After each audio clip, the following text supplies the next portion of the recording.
Hello guys. तो अपन आज एक बात करते हैं वायर कंपनी की, जिसका नाम है डेल्टन केबल। ये बहुत छोटी कंपनी है। अगर अपन बाकी के ई आई और इन आर आर काबेल से कंपेयर करेंगे तो ये एक्चुअली बेसिकली डेल्टन केबल जो है ना, केबल एंड वायर कंपनी है। लो वोल्टेज केबल में स्पेशलाइज्ड है। और इनको करीब ये बहुत powerful enjoy powerful brand recall for its actually basically telecom cables के लिए बहुत ज़्यादा अपना माने हुए हैं। टेलीकॉम केबल्स जो बनाते हैं लोग, और इनको बहुत अच्छा बहुत लंबा एक्सपीरियंस है। और बेसिकली ये customise branded supplier for high growth sector such as EPC, railway, telecom, smart metering, मतलब काइंड ऑफ सब टाइप की केबल से बनाते हैं। बेसिकली टेलीकॉम में इनका थोड़ा सा ज़्यादा है। स्टार्टिंग टेलीकॉम तो अभी रेलवे में भी आ गई, क्योंकि रेलवे में बहुत ग्रोथ है। और सबसे बड़ी बात जो इनकी एक तरह से अपन स्पेशलिटी कह सकते हैं कि इनका पैन इंडिया नेटवर्क है। Pan India network, sale network बहुत स्ट्रांग है। और इनका कस्टमर रिलेशनशिप बहुत कम्फर्ट काफ़ी टाइम से लंबा है, बहुत अच्छा चल रहा है इनका, क्योंकि काफ़ी पुराने हैं तो जो बिल्डअप है वो मेंटेन है। और ये सबसे बड़ा स्मार्ट मीटरिंग सोल्यूशन, जो स्मार्ट मीटरिंग आजकल स्टेट गवर्नमेंट स्मार्ट मीटर की तरफ हो रही हैं, बिजली के मीटर जो लगते हैं तो उस तरफ ये अपनी उसको केबल केबल बनाने लग गए, सॉल्यूशंस प्रोवाइड कर रहे हैं, गवर्नमेंट्स के थ्रू टेंडर लेने की कोशिश कर रहे हैं। ये actually basically low voltage player हैं, जो लीडिंग लो वोल्टेज वायर होती है उसके की प्लेयर हैं। अब अपन इनकी बात करें कि इनके जो प्रॉपर जो कितने इनके सेगमेंट्स हैं वायर्स के। एक तो है ईपीसी केबल। ईपीसी हो गया जो अपने जो भी ईपीसी कॉन्ट्रैक्टर होते हैं गवर्नमेंट डिपार्टमेंट्स में, बड़े बड़े जो प्लेयर होते हैं उनको ये कॉन्ट्रैक्टर हो गए, उनको ये कंट्रोल केबल प्रोवाइड करते हैं। जो केबल जलती हैं, जैसे मानिए कोई ब्रिज बन रहा है तो वहां पर जो भी लाइटिंग होगा, पिलर्स होंगे, तो उनमें जो लाइटिंग लगेगी ना, उनके लिए जो वायर लगेगी वो ये उन प्लेयर से कॉन्टेक्ट करके सीधा उनको वायर सप्लाई करते हैं। तो देखा जाए तो ये कनेक्ट हो रहे हैं सीधा गवर्नमेंट से भी। गवर्नमेंट से ऑर्डर निकलेगा तो सीधा ईपीसी से करेंगे, ईपीसी कॉन्ट्रैक्टर से, तो देखा जाए तो वहां से भी इनको रेवेन्यू आ रहा है। उसके अलावा रेलवे के लिए केबल बनाते हैं। पावर केबल हो गई, सिग्नल केबल हो गई। तो जो रेलवे में भी आजकल बहुत ज़्यादा देखा जाए तो आजकल इलेक्ट्रिक बहुत ज़्यादा इलेक्ट्रिक पूरा वायर कर रहे हैं भाई, अपने डीजल के अलावा या कोयले के अलावा ये ना इलेक्ट्रिक वायर पूरा अपना सिस्टम बना रहे हैं कि रहना, ताकि इंजन सारे वो लाइट से चलें। तो उस वजह से जो पावर केबल लगती है, सिग्नल केबल लग रही है, वो सब में इनका जा रहा है। टेलीकॉम केबल बना रहे हैं लोग, क्योंकि टेलीकॉम आजकल 4G 5G बहुत ग्रोथ आ रही है, तो उस हिसाब से वो बना रहे हैं। ऑप्टिकल फाइबर, गवर्नमेंट्स का बहुत ज़्यादा एम्फेसाइज है कि सारे गांवों में, एक एक गांव में अपन ऑप्टिकल फाइबर को बिछाएं, हर जगह नेट पहुंचाया जाए, जो भारत नेट और जो भी गवर्नमेंट स्कीम है, तो उस वजह से चल रही है इनकी ऑप्टिकल फाइबर में बहुत ज़्यादा है। अब ये प्रॉपर सेक्टर्स को, बहुत सेक्टर्स को भी कवर करते हैं, जिसमें हो गया एरोस्पेस, हो गया energy, smart metering solution, oil and gas sector, telecom, railway, cement and steel, defence, transportation, everything. मतलब काफ़ी इनका डाइवर्सिफाइड है ये कंपनी। अब इनकी क्लाइंट की बात करें, क्लाइंट तो बहुत ब्रांडेड नेम्स और वर्ल्ड वाइड हैं। सीमेंस, अडानी, भेल, NTPC, Tata, GMR, SAIL, power grid, Honeywell, Kalpataru power, ISRO, KEI, ABB, L N T, बहुत क्लाइंट्स इनके टॉप क्लाइंट्स हैं इनकी डेल्टन केबल के। अब ये लोग ये कि भाई अपने रेवेन्यू, अब देखिए हर सेक्टर में ये लोग हैं। अब इनको अब नए सेक्टर ढूंढने हैं या अपनी जो कैपेबिलिटीज है उसको एनहांस करते रहना है, ताकि सारा सिस्टम सेम टू सेम बना रहे और ग्रोथ आए। अब ये ग्रोथ कैसे करेंगे, मतलब अपनी वर्किंग साइकिल बढ़ाएंगे या एसेट लाइट मॉडल पे वर्क करेंगे। तो ये लोग ये कह रहे हैं कि भाई हम asset light model for capacity addition. अब इसमें क्या होता है, इसमें ये हो गया कि भाई बहुत कम से कम यूज करके अपनी कैपेसिटी इंक्रीज करना है, पैसा कम लगा के। जो या तो ये होता है कि भाई अपन उसमें ऑलरेडी जो एग्जिस्टिंग प्लान्स है ना, उसको ही अपन उसकी मशीनरी को इंक्रीज करते रहें, मशीनरी का चेंजेस करते रहें, ताकि वहीं पे वो बढ़ता रहे, उसकी कैपेसिटी बढ़ती रहे।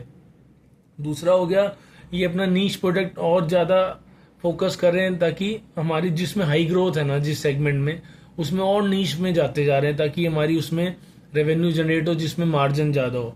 सेकेंड, ये सेल्स और जो टीम्स, सेल्स एंड ये एग्जीक्यूशन टीम्स है, इसको फोकस कर रहे हैं, ताकि ये टीम बहुत हमारी स्ट्रांग रहे, बहुत ज़्यादा बिल्ड करना चाह रहे हैं इस टीम को। सेकेंड, ये जो लार्ज ईपीसी प्लेयर्स हैं जो गवर्नमेंट्स के टेंडर लेते हैं उन पे फोकस है कि ताकि वहाँ पे सीधा बल्क में माल जाता है, तो बहुत ज़्यादा ग्रोथ एकदम से आती है वहाँ से। अगर अपन अब इनके फाइनेंशियल ईयर्स की बात करें, फाइनेंशियल ईयर 22 और फाइनेंशियल ईयर 23 में इनका टोटल रेवेन्यू था फाइनेंशियल ईयर 22 में 160 करोड़ का, जो फाइनेंशियल ईयर 23 में होगा 274 करोड़ और फाइनेंशियल ईयर 24 में होगा 402 करोड़। अब ग्रोथ देखिए रेवेन्यू में।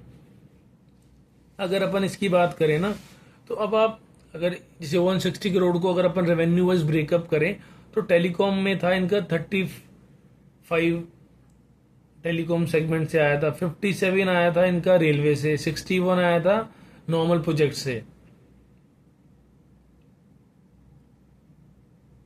तो ये इनका जो रेवेन्यू था करोड्स में।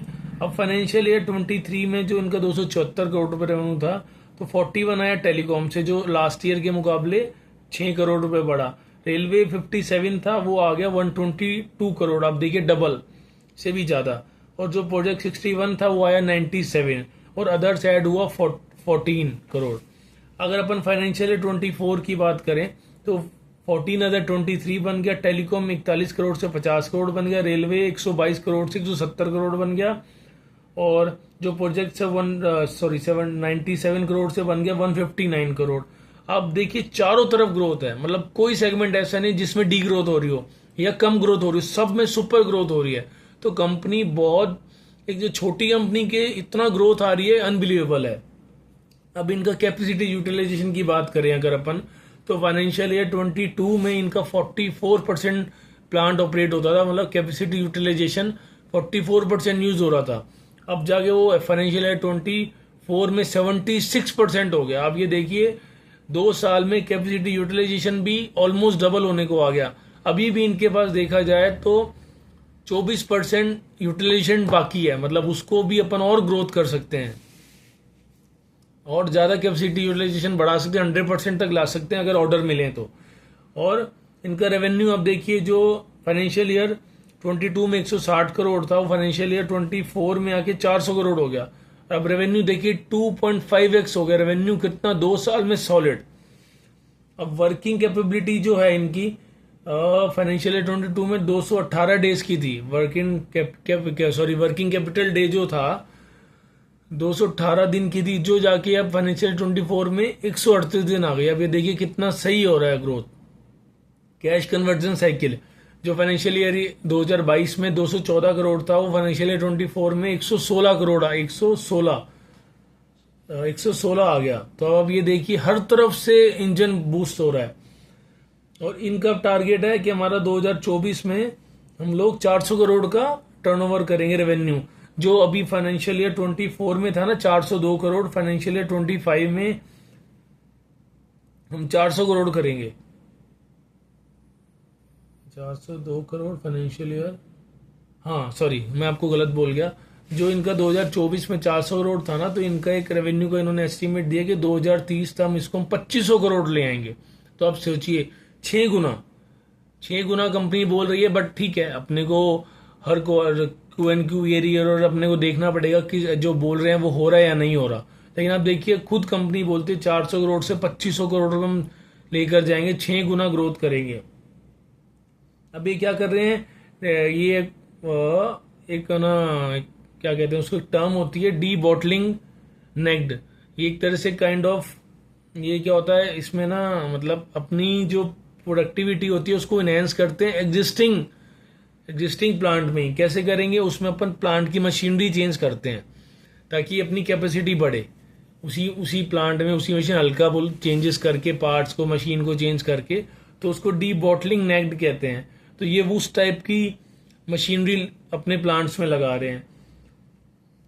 अब ये प्रेजेंस B2B भी है, B2C भी है, B2B2C में भी काम करते हैं ये लोग, मतलब डायरेक्ट टू कंज्यूमर भी है, वाया बिजनेस टू बिजनेस भी काम करते हैं। और अब ये कह रहे हैं कि ये ना एक्चुअली इन्होंने ना न्यू प्लांट लगाया EPC केबल्स का हरियाणा में, जो भी सितंबर 2024 से स्टार्ट हो गया उसका प्रोडक्शन वहां से वायर्स का। तो अपनी कैपेसिटी भी डे बाय डे बढ़ा रहे हैं, तभी तो ये 400 करोड़ से 2400 करोड़ रुपए 2030 तक लेके जाएंगे। अच्छा, अब इनके पास 177 करोड़ का ऑर्डर आया है for power cables over 2 year. तो अब इनके पास लास्ट 2 साल में 170 करोड़ का ऑर्डर आया और करंट ऑर्डर बुक इनकी 294 करोड़ की है, 300 करोड़ की इनकी ऑर्डर बुक है। अब इनका EBITDA मार्जिन जो है ये ऑलमोस्ट थोड़ा सा फ्लैट और थोड़ा सा कम है पर फील कि जो 7.5% से 6.9%, मतलब अराउंड 7% इनका मार्जिन चल रहा है। अगर अपन बात करें अब इनके Q1 24 और Q1 25 की कंपेयर करें तो जो Q1 24 में 70 करोड़ का रेवेन्यू था वो इस बार हो गया 144 करोड़, जो ग्रोथ हुआ 105% Q1 ओवर। और अगर अपन EBITDA की बात करें तो 53 करोड़ से 100 करोड़ रुपए हो गया, तो 88% ग्रोथ हुआ। और जो इनका पैट है वो 1.3 करोड़ से 3 करोड़ हो 1.3, जो 137.7% का ग्रोथ है।